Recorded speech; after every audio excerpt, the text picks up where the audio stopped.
Olá, sou Frederique Metti, diretora acadêmica de pós-graduação da SPM, e você está no Voz Executiva, videocast da SPM no CONAR. Neste episódio receberemos Beatriz Ali, diretora de recursos humanos na Machado Meyer Advogados, para falar sobre a RH em escritórios de advocacia. Seja bem-vinda ao Voz Executiva, Beatriz. Obrigada. Vamos lá então, acho que quando a gente fala em escritório de advocacia, a primeira pergunta que me vem à cabeça é justamente como trabalhar questões de cultura organizacional aliadas às estratégias de negócio e estratégias de inovação. Bom, esse de fato é um desafio. O que a gente faz? A gente tem que garantir que cultura organizacional faz parte da estratégia de negócio. Então, a gente tem que trazer para a mesa do conselho o assunto de cultura organizacional. E como fazer isso? Mostrar que gera resultado, cultura organizacional. Trazer ações de cultura, mostrar que entropia cultural gera resultado e quanto menor ela for, melhor vai ser o resultado financeiro da empresa ou do escritório. A partir do momento em que a gente consegue engajar os sócios nessas ações, a gente consegue fazer com que eles participem cada vez mais e vivam a cultura, porque eles têm que cascatear a cultura, e a gente consegue trazer esse assunto para a mesa. Já inovação, para o Machado Meyer já foi um assunto um pouco mais fácil, porque inovação faz parte do escritório. É um valor, a gente nasceu há 54 anos e inovação está com a gente desde sempre, porque inovação faz parte dos nossos valores na criação de solução para os nossos clientes. Então está no nosso dia a dia. O desafio agora é que inovação está cada vez mais conectado à tecnologia, né? Então a gente vive tecnologia hoje no dia a dia com a IA, que hoje a gente tem a nossa própria IA, e a gente está trabalhando ela na vivência e no ambiente de trabalho junto com os advogados. Bacana. Você falou de valores, aproveitando já o gancho. Como vocês têm trabalhado essa questão de valores e propósitos internamente? Então, já que a gente falou de cultura organizacional, a gente sabe que o escritório tem toda essa tradição que você trouxe. E como vocês trabalham essa questão de valores e propósito? Bom, a gente trabalha a cultura organizacional de forma intencional, né? Como eu comentei. É um trabalho que a gente vem fazendo desde 2018, quando a gente fez a renovação da marca do escritório. Os valores foram definidos. Então, a gente precisa ter clareza de quais são os valores, para que as pessoas saibam quais são os comportamentos esperados delas na empresa. E a partir daí, você revisita os sistemas, os processos, os rituais, e aí a gente vive essa nova cultura na empresa. E a gente vem fazendo isso ao longo do tempo, tanto que agora a gente está passando por um processo de evolução cultural, que a gente está chamando esse novo momento, em que depois da pandemia, das mudanças de mercado, a gente fez um novo processo de revisitar o nosso propósito, os nossos valores, e agora comunicar internamente essa evolução cultural e começar a revisitar de novo sistemas, comportamentos e etc. É algo que é revisitado constantemente, Sim. né? Então, Sim. O mercado não muda, a Não. dinâmica é super dinâmico e com o avanço da tecnologia, todo dia. precisa revisitar alguma Exatamente, coisa. Exatamente. E, Beatriz, como a área de recursos humanos tem trabalhado o conceito de marca empregadora do escritório? Qual a contribuição, desafios nesse sentido? Bom, a gente trabalha a marca empregadora muito forte com as universidades, porque a gente trabalha a carreira. Talvez seja um conceito um pouco, não antigo, mas é um conceito em que a gente precisa trabalhar com os estudantes e com a nova geração, né? Então a gente foi para as universidades e até mesmo para as escolas, para o ensino médio. A gente recebe estudantes do ensino médio no escritório para explicar o que é um escritório de advocacia e o que é ser advogado. Então, a gente explica para esses estudantes para auxiliar na decisão de carreira. Porque é muito difícil escolher carreira, né? Então, mesmo depois que você escolhe, você não tem certeza. Na verdade, a gente nunca escolheu a carreira. E a gente continua sem saber se, né? Sempre. Então, a gente continua questionando se tá certo ou se não tá, mas vamos seguindo. Então, a gente conversa com esses estudantes, a gente recebe grupo de estudantes no escritório para conversar sobre isso. A gente acredita muito em educação, então a gente participa muito dessa fase da educação desses estudantes. Depois disso, a gente vai para as universidades, então a gente tem uma relação muito próxima com as universidades. A gente faz clínica, a gente faz mentoria com um grupo de estudantes, a gente faz aula, a gente participa de aulas. Então, cada vez mais a gente faz parte do dia a dia desses estudantes, antes mesmo de que eles tenham que decidir se eles querem ir para um escritório, para setor público, para empreender ou para qualquer outro caminho da advocacia. Então, a gente participa da vida deles e, a partir daí, eles começam a conhecer o Machado Meyer. Eu já tô com 15 perguntas aqui na minha cabeça. Bacana é que a Machado Meyer é escritório padrinho do nosso curso de Direito na SPM, né? Então, É isso aí. Isso que você trouxe, a gente vivencia na escola o quão vocês são parceiros e acompanham toda essa jornada, essa formação profissional dos alunos. E, Beatriz, já que a gente está falando dessa jornada, do acompanhamento do escritório e de carreira, que a gente ainda comentou que a carreira é constante, a gente está num aprendizado constante. Como vocês têm lidado com essas mudanças geracionais? Então, você trouxe exemplo de ensino médio, exemplo de faculdades, exemplo de trabalhar valores e propósitos, cultura, um escritório de mais de 50 anos. E essa questão geracional, ainda mais numa área que é uma área um pouco mais conservadora. Então, a gente não está falando de uma área que já vem de forma disruptiva, né? É um desafio. Desafio todos os dias. O que a gente está trabalhando por meio da educação, mais uma vez. A gente conversa bastante sobre o assunto, tanto com os líderes quanto com os liderados. Então, a gente separou os grupos para mostrar para esses dois grupos que normalmente têm idades, e eles são de grupos diferentes, para mostrar que cada grupo tem a aprender muito um com o outro. Porque antigamente, né, eu acho que há 1, 2, 3, 4 anos atrás, a gente entendia que as pessoas mais velhas tinham que aprender com os jovens, né? E falava muito sobre isso.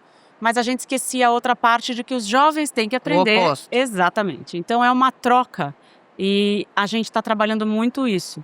Que os jovens têm, o que os jovens têm para aprender com as pessoas mais velhas, chegando no mercado de trabalho, e o que os mais velhos têm a aprender com os jovens. E como lidar com isso, porque é complexo, né? Quando a gente chegou no mercado de trabalho há 20 anos atrás, não era assim. Não. E aí a gente escuta muito na minha época, porque na minha época, e a gente está trabalhando esse conceito de, então, na sua época não existe mais. Então, o que a gente vai fazer agora? E aí a gente vem trabalhando isso muito, porque é uma mudança de 20, 30, a gente tem profissionais de 30 anos de sociedade. Então, é um desafio muito grande ali de dia a dia, por meio de palestras, de conversas com profissionais especializados, de bate-papo, para primeiro abrir a cabeça, para depois colocar no dia a dia. E a gente pensa que estudos mostram que as gerações têm uma duração cada vez menor. Então, a probabilidade de daqui a pouco no mercado de trabalho a gente ter 5 gerações trabalhando juntas é gigantesca, né? Então, esse aprendizado é muito bacana. E dentro desse conceito de toda essa questão de educação, aprendizado, cultura, como a tecnologia, a inteligência artificial, a gente não tem como fugir desse assunto. Mas como na área de recursos humanos vocês têm trabalhado essas tecnologias, eventualmente para melhorar o aprendizado do colaborador ou a produtividade? Então, de que forma ela está presente hoje no dia a dia do escritório? Bom, hoje a gente tem um sócio na própria área de negócio de inovação. Então isso já mostra que isso para a gente é muito importante. Esse sócio, ele tem foco, a gente tem uma área de inovação dentro da nossa área administrativa e a gente tem um sócio na área de negócio de inovação. E essas duas frentes, elas estão relacionadas para que a gente faça com que os nossos profissionais estejam prontos para gerar novas soluções para os nossos clientes que tenham inovação, que façam sentido para o nosso cliente e que gerem valor para o nosso cliente. Então, a gente precisa andar muito junto com esse sócio, gerando soluções com parceiros, claramente, né, normalmente. Então, a gente trabalha muito junto e com a nossa área de tecnologia para desenvolver essas soluções. Então, normalmente, a gente trabalha muito junto para criar essas soluções. A gente cria grupos menores, piloto, para começar a desenvolver essas tecnologias e até o próprio conhecimento para depois aplicar no dia a dia.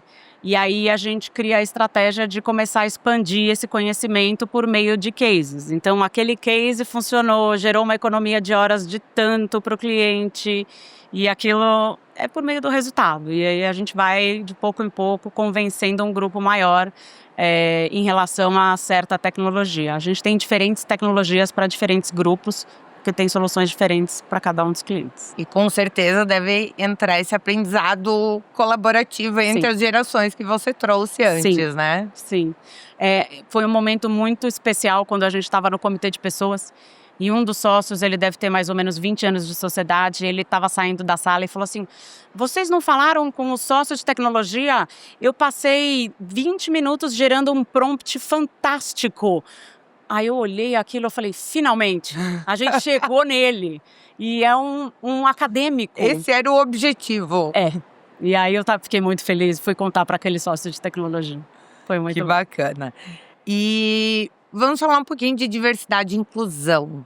Então, como Machado Meyer e como você, executiva de recursos humanos, tem trabalhado nesse sentido e não só trabalhado, como vocês trabalham também a comunicação para os clientes, para o mercado externo dessas iniciativas?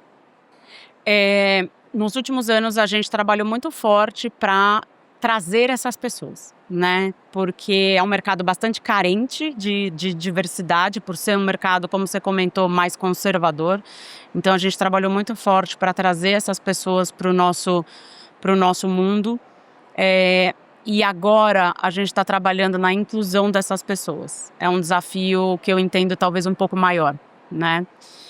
E como a gente está fazendo isso? A gente tem duas frentes. A primeira frente é preparar o ambiente, né?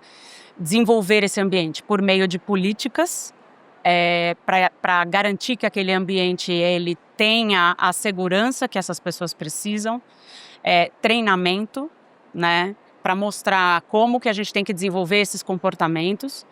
E, por outro lado, o desenvolvimento das pessoas que já estavam lá e das pessoas que chegaram, porque elas precisam desenvolver competências diferentes. Então, a gente trabalha dessa maneira. E a gente, nada funciona como a gente quer, né? A gente precisa também garantir o plano B. E o nosso plano B é garantir que a gente tenha um canal de denúncias que funcione. Então, a gente tem um canal de denúncias. Antes de vir até aqui, eu estava num comitê de ética. A gente tem um comitê de ética com reuniões mensais, onde a gente acompanha todas as denúncias. Ele é um canal externo e depois ele tem um comitê interno para apurar todas as denúncias, porque a gente sabe que tem desvios de comportamento nos lugares. A gente apura, a gente investiga e a gente trata os comportamentos que tem esse desvio para garantir o desvio de rota, a gente corrija o desvio de rota de acordo com o que a gente consegue apurar. Então, é o que a gente consegue hoje fazer e precisa melhorar todos os dias, não só dentro do Machado Meyer, mas na sociedade. Então, a gente trabalha bem forte com os nossos clientes também por meio de RFPs. Os nossos clientes pedem bastante e a gente tenta usar a nossa rede de mais de 2.500 clientes para atacar isso. Bacana.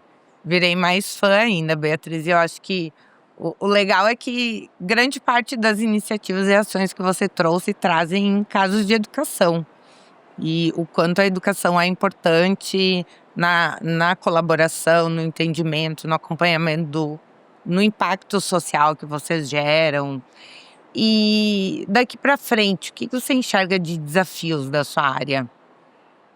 Só falando de educação, Principais, e primeiro falando de educação, que você comentou, eu queria ir de orgulho, né? óbvio. O Machado Meyer, há 2 anos, abriu um Instituto Machado Meyer. Portanto, acreditar em educação, a gente tem um instituto.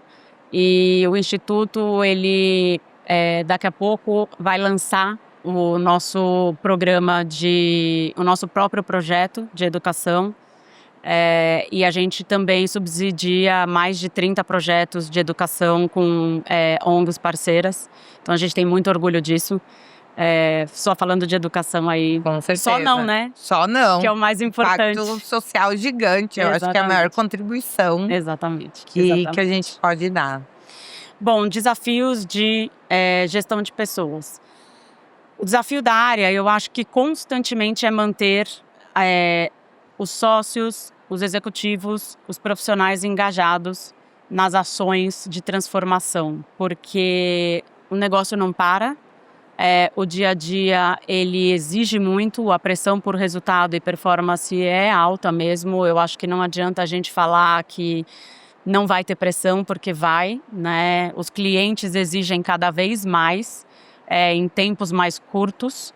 Então a gente tem esse desafio de conseguir continuar dando conta desses projetos tão importantes para as pessoas, para a sociedade, e ao mesmo tempo atender com excelência o que o cliente exige e na velocidade mais rápida ainda que o cliente exige.